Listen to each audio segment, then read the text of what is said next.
Hello friends, welcome back to Janna's recipes.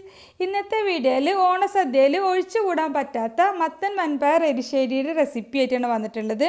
നല്ല tasty ആയിട്ട് എന്നാൽ സിമ്പിളായിട്ട് നമുക്കിത് എങ്ങനെയാണ് ഉണ്ടാക്കുന്നതെന്ന് നോക്കാം.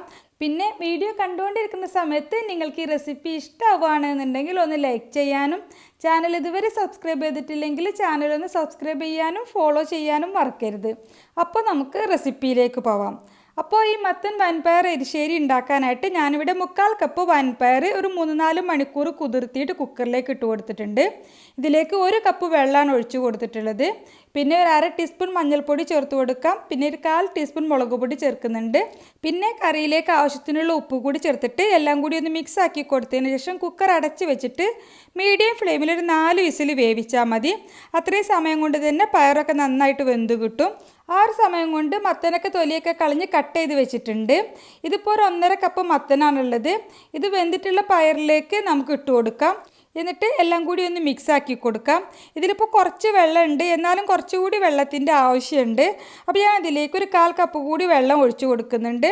അപ്പോൾ വെള്ളത്തിൻ്റെ ആവശ്യത്തിനനുസരിച്ചിട്ട് വെള്ളം ഒഴിച്ചു കൊടുക്കുക. കുറച്ചുകൂടി കൂടുതൽ വേണമെങ്കിൽ ഒഴിച്ചാലും കുഴപ്പമൊന്നുമില്ല. എന്നിട്ട് കുക്കർ അടച്ച് വെച്ചിട്ട് നമുക്കൊരു മീഡിയം ഫ്ലെയിമിൽ ഒരു 2 വിസിൽ കൊടുത്താൽ മതി. ഈ സമയം കൊണ്ട് നമുക്ക് ഇതിലേക്ക് വേണ്ടിയിട്ടുള്ള അരപ്പ് റെഡിയാക്കാം. അപ്പോൾ ഞാൻ മിക്സിയുടെ ചെറിയ ജാറിലേക്ക് 1/4 കപ്പ് ചിരുവിയ തേങ്ങ, ഒരു 1/2 ടീസ്പൂണോളം ചെറിയ ജീരകം, ഒരു 3-4 ചെറിയ ഉള്ളി ചേർക്കാം.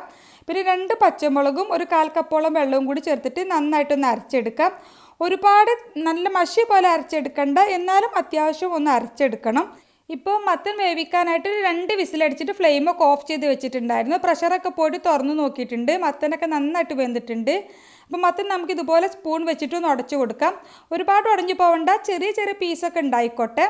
ഇതിലേക്ക് നമുക്ക് അരച്ച് വെച്ചിട്ടുള്ള അരപ്പ് ചേർത്ത് കൊടുക്കാം. എന്നിട്ട് നന്നായിട്ടൊന്ന് മിക്സ് ആക്കി കൊടുക്കാം. അരപ്പ് ചേർത്തിട്ട് നന്നായിട്ടൊന്ന് മിക്സ് ആക്കി കൊടുത്തതിന് ശേഷം നമുക്കിതൊന്ന് തിളപ്പിച്ചെടുക്കണം. അരപ്പൊന്ന് വെന്ത് കിട്ടണം. ഇപ്പോൾ ഇത് മിക്സ് ചെയ്യുന്ന സമയത്ത് കുറച്ച് കട്ടിയായിട്ടാണ് ഉള്ളത്, കുറച്ച് വെള്ളത്തിൻ്റെ ആവശ്യമുണ്ട്. അപ്പോൾ ഞാൻ ഇതിലേക്ക് ഒരു 2-3 ടേബിൾ സ്പൂണ് വെള്ളവും കൂടി ചൂടുവെള്ളമാണ് ഒഴിച്ചു കൊടുത്തിട്ടുള്ളത്. അപ്പോൾ വെള്ളം ഒഴിച്ചിട്ട് നന്നായിട്ടൊന്ന് മിക്സ് ആക്കി കൊടുക്കാം. ഈ സമയത്ത് നമുക്ക് ഉപ്പൊന്ന് ചെക്ക് ചെയ്ത് നോക്കാം. കുറവാണെങ്കിൽ നമുക്ക് ആവശ്യത്തിന് ചേർത്ത് കൊടുക്കാം. അരപ്പ് ചേർത്തിട്ട് നന്നായിട്ടൊന്ന് തിളച്ചാൽ നമുക്ക് ഇതിലേക്കൊന്ന് താളിച്ച് ചേർക്കണം. അപ്പോൾ അതിന് വേണ്ടിയിട്ട് ഒരു പാൻ വെച്ചിട്ടുണ്ട്. അപ്പോൾ അതിലേക്ക് ഒരു 2 ടേബിൾ സ്പൂൺ വെളിച്ചെണ്ണയാണ് ഒഴിച്ച് കൊടുത്തിട്ടുള്ളത്. പിന്നെ ഒരു 1/2 ടീസ്പൂൺ കടുകിട്ട് പൊട്ടുമ്പോൾ 2 വറ്റൽമുളക് ചേർത്ത് കൊടുക്കാം. പിന്നെ ഒരു 2 തണ്ട് കറിവേപ്പില ചേർത്ത് കൊടുക്കാം. പിന്നെ ഇതിലേക്ക് ഒരു 4 ടേബിൾ സ്പൂൺ ചിരുവിയ തേങ്ങ ചേർത്ത് കൊടുക്കുന്നുണ്ട്. അപ്പോൾ ഈ ഒരു സ്റ്റെപ്പ് കൂടി ചേർക്കുകയാണെങ്കിൽ ഭയങ്കര ടേസ്റ്റ് ആയിരിക്കും നമ്മുടെ എരിശ്ശേരിക്ക്. വറുത്തെരിശ്ശേരിയാണ് നമ്മൾ ചെയ്യുന്നത്. തേങ്ങ ചേർത്താൽ നമുക്കൊരു മീഡിയം ഫ്ലെയിമിലിട്ടിട്ട് നല്ല ഗോൾഡൻ കളർ ആവുന്നത് പോലെ ഇതുപോലെ ഒന്ന് മൊരിയിച്ചെടുക്കണം. അപ്പോൾ ഇതുപോലെ ഒന്ന് ഫ്രൈ ചെയ്തെടുത്താൽ ഇതിലേക്ക് നമ്മൾ വേവിച്ച് മാറ്റി വെച്ചിട്ടുള്ള മത്തങ്ങ വൻപയറിൻ്റെ കൂട്ട് ഇതിലേക്ക് ഒഴിച്ചു കൊടുക്കാം. എന്നിട്ട് ഒന്ന് മിക്സാക്കി എടുക്കുകയാണ് ചെയ്യേണ്ടത്. അപ്പോൾ നന്നായിട്ട് മിക്സാക്കി കഴിഞ്ഞാൽ നമുക്ക് പ്രത്യേകിച്ച് ഇനി ഒരുപാട് സമയമൊന്നും വേണ്ട, ഒരുപാട് സമയം വെക്കേണ്ട ആവശ്യമില്ല. ഫ്ലെയിം ഓഫ് ചെയ്യാം. അപ്പോൾ നല്ല ടേസ്റ്റി ആയിട്ട് വളരെ സിമ്പിളായിട്ട് ഉണ്ടാക്കാൻ പറ്റിയിട്ടുള്ള ഒരു മത്തങ്ങ വൻപയർ എരിശ്ശേരിയാണ്.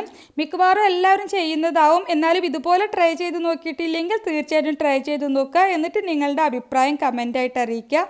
നിങ്ങൾക്ക് ഈ റെസിപ്പി ഇഷ്ടമായെങ്കിൽ ഒന്ന് ലൈക്ക് ചെയ്യാനും ചാനൽ ഇതുവരെ സബ്സ്ക്രൈബ് ചെയ്തിട്ടില്ലെങ്കിൽ ചാനലൊന്ന് സബ്സ്ക്രൈബ് ചെയ്ത് സപ്പോർട്ട് ചെയ്യാനും ഫോളോ ചെയ്യാനും മറക്കരുത്. അപ്പോൾ ഇൻഷാ അല്ലാഹ് മറ്റൊരു അടിപൊളി റെസിപ്പിയുമായിട്ട് നമുക്ക് വീണ്ടും കാണാം. Thank you for watching.